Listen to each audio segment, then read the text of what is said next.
அஸ்ஸலாமு அலைக்கும். இன்றைக்கி வெயிட் லாஸ் பண்ணுறதுக்கான 4வது நாள்.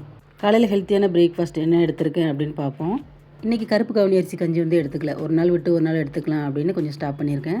இன்றைக்கி சப்பாத்தி ரெடி பண்ணியிருக்கேன். சப்பாத்தி வெறும் கோதுமை மாவு மட்டும் போடாமல் அது கூட ராகி மாவு சேர்த்து இன்றைக்கி சப்பாத்தி பண்ணிட்டேன். இது கூட ஒரு கப்பு சேலட் எடுத்திருக்கேன். இது பச்சை பயிர் சேலட். இது முளை கட்டினது, உடம்புக்கு ரொம்பவே நல்லது. வேறு என்னெல்லாம் சேர்த்துருக்கேன்னா கட் பண்ண வெங்காயம், கொஞ்சம் கொத்தமல்லி இலை, துருவின கேரட் சேர்த்துருக்கேன். தக்காளியில் ஜூஸ் எடுத்துகிட்டு மேலே உள்ள அந்த சதையை மட்டும் கட் பண்ணி போட்டிருக்கேன். கொஞ்சம் லெமன் சால்ட் சேர்த்து மிக்ஸ் பண்ணி வச்சுருக்கேன்.